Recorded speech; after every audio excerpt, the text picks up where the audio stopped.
Welcome back, everybody, to the Red Bull Ring for part 2 of our drivers' press conference. Left to right, Nico Hulkenberg, George Russell and Sergio Perez. Very warm welcome to the three of you.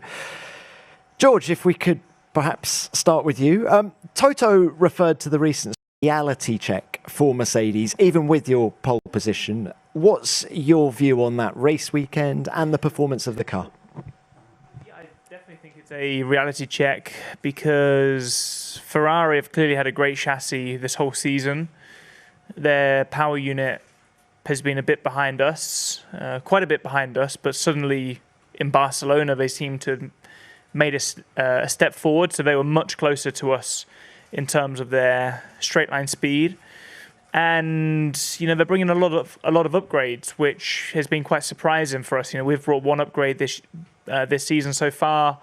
We've got some in the pipeline, but Ferrari and McLaren every couple of races are bringing bits to the car. So we need to keep on pushing. And I think every time a team is bringing a new bit to the car, they're making big steps forward.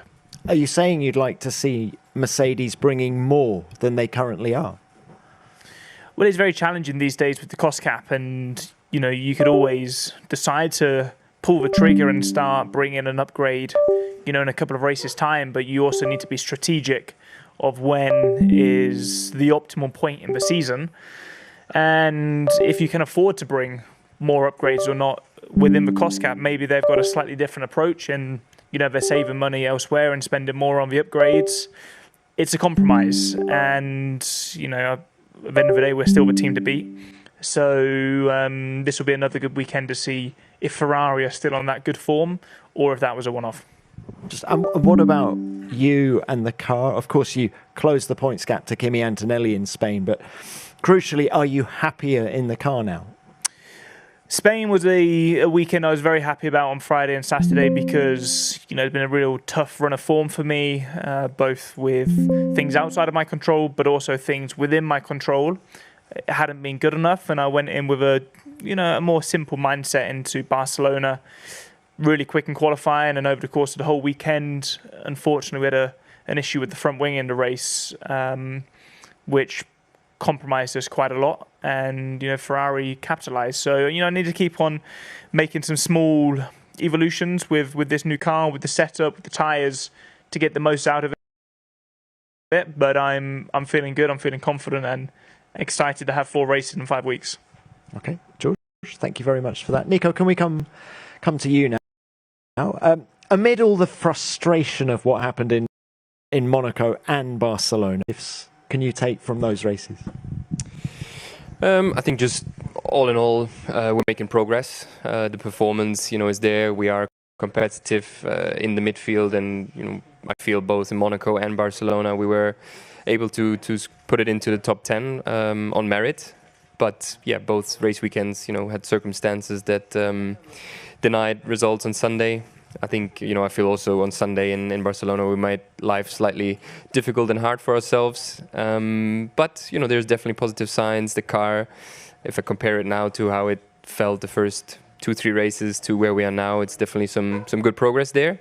And I think it's just a matter of time and a matter of us, putting it together and staying clean and staying focused.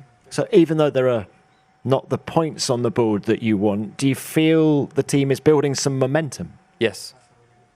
Okay, now look, what about this point in the season? Because last year it was now that you started to enjoy a wave of really good results, including, of course, the podium at Silverstone. It's now a very different team to then. So what can you expect in these coming races? I don't know what to expect. It's not about what we expect. It's about what we put on the road. It's about how we perform. We're obviously in the European leg now. Some races and circuits coming up that I do enjoy. It's obviously the summer season. Most of the races are going to be hot. Silverstone around the corner next weekend, which is one of my favorite tracks. And yeah, we'll obviously give it our best shot and try to finally take something home on Sundays. But how different does the team feel now compared to a year ago? Yeah, of course it's different, being a 5-6 races were obviously tough for us, challenging on many areas or in many areas, but I feel we've battled through it, and really digged ourselves out, but we haven't gotten the reward yet. So we keep working and pushing for that we will force it to come. All right. Nico, thank you for that. Checo, coming to you. Big weekend for the team here. You've got a substantial upgrade package. What are your hopes? Yeah, we definitely want to make good progress. We can see that we are getting closer towards the midfield, especially over a lap. I think still we are lacking quite a bit on the degradation side with the tires. We are bringing an upgrade here that hopefully can get us even closer. And once we are there, it's all coming down to the little details. I think operationally, the team has been improving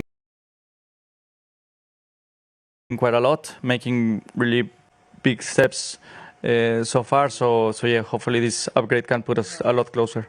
You talk about the steps that the team has made. What has been the biggest so far in 2026? I think the importance of maximizing everything, in terms of operational side, the strategy, it's irrelevant of where you are on the grid. Formula One is very competitive all across. Even if you're fighting for P18, it's still at a very competitive level. You're fighting great teams like Aston, great drivers. So it's about maximizing every single detail out there. And on a personal level, you to get up to speed? Do you think it cost you anything in those early races? I think it was really good for me. The way it worked out, having a year off, is not easy to come back to the sport. I was actually surprised, when I did the test in the middle of last year with Ferrari, with the 23 car, how quickly I got up to speed. I didn't want to drive anything else, because any other series, until I knew what I was going to do in my future. And I didn't drive anything other than karting. And when I jumped in the Ferrari, within a couple of laps, couple of runs, I was already up to speed, up to the pace. So that gave me a lot of confidence. And I knew that starting this year, everyone was going to start from zero. So with these new regulations, and I think pretty much straightforward. Once I've done it for so long that it didn't take me too long to get up to speed. But there's something new for you this weekend. It's a heat hazard here at the Austrian Grand Prix. Do you think you're going to use the cooling jacket? I don't want to use it, but anyway, you pay the penalty on the weight. I'm Mexican, so for me this is not too warm. It makes me laugh that all the Europeans are concerned about this level of heat, but for me it's pretty average, So, but I will warm it just to keep myself a little bit cooler. All right, great. Thank you for that. Let's open this to the floor now. Broadcasters first, please. You're the only one wearing shorts on there, Sergio. To be fair, George and Nico looking very cool in trousers. George, if I can turn to you, David Croft, Sky Sports F1. Lewis said in a press conference in Barcelona, I'm back to doing what I do best after his win. So with that in mind, is he a bigger title contender to you, or is Kimi Antonelli still the one you've got to beat? Yeah, firstly, it's great to see Lewis back doing what he does best. And I think that's also just such an example of how challenging Formula One is, because the cars are so complex, the tyres are so complex, the power units are complex. Everything needs to click. And if one thing isn't clicking, you can't get the most out of yourself. And, people were writing him off last year, or even the year we were teammates in 24. Is he too old? Is he this? Is he that? And then he goes and he's been smashing it for the last 4 or 5 races, and it just shows that you don't forget how to drive overnight. You need yourself, your team, the setup, the understanding of the tires, everything just to click. And when it clicks, you fly. As you say, it's beautiful. So, and that's where he is at the moment. And for sure, he's a big threat. Ferrari are a huge threat. Kimi is still very much the driver out front and is performing really incredibly and consistently. But yeah, Ferrari feel like they're coming, and Lewis is at the forefront of that. What makes you more nervous, the intra-team battle with Kimi or battling with someone from another team? Neither makes me nervous. It makes me excited, to be honest, because the more people you're going head to head with, that's competition. And that is how it was for all of us when we were go-karting. You were never racing one competitor. There were 3, 4, 5 drivers who are all competing for wins. That's how Formula One should be, and that's what excites us. So, I'm looking forward to it. Okay. Next one, please. Here is Roland Rodriguez from DAZN Spain. A question to George. You both drivers in Mercedes are fighting a lot in the track. I would like to know your opinion about team orders in Mercedes. The team should consider it sometimes or just fight? I think it's clear the win for the team is the priority. It doesn't matter which driver. You saw in Canada, Kimi and I fought really hard, but we were pulling away from everybody else. So the win for the team was not under threat. But then you look in Barcelona and suddenly you have another driver who's in the fight. And Lewis had the safety car, this helped a lot. Without the safety car, Kimi and I were losing time together, and it would have given the opportunity to Ferrari to win. And that is when, we need to be smart as teammates. And it's very clear, the team wants to win the race. And it doesn't matter if it's myself or Kimi. Thank you. Next. Moritz Steidl, Servus TV. Question to George. George, there were a lot of reliability issues from Mercedes power units this season. It happened also to you last time around to Kimi. Is this something that is in your mind when you're entering the cockpit? And also, like in the debrief, how much into detail can you go? And did you find a solution yet? It's very much a priority for everybody at Mercedes to get on top of, and is often the case at the beginning of a new regulation that you're pushing the boundaries of performance, and it's difficult to know that balance with regards to reliability. So it's not something I'm thinking about at all, to be honest, when I drive. But as a team, it's the highest priority for Mercedes and all of the other Mercedes customer teams. Thank you. Next. Mara San Giorgio, Sky Sport F1 Italy. A question to George. Is there a plan to control battery alarm? And how big is it for you and the team? So with the reliability, you mean? Or well, it hasn't been straightforward to analyze the problems. My battery from Canada is still, in the sea freight because we were not allowed to fly with it. But we have seen these issues back at the factory. We've seen the issues on, McLaren and the Williams car.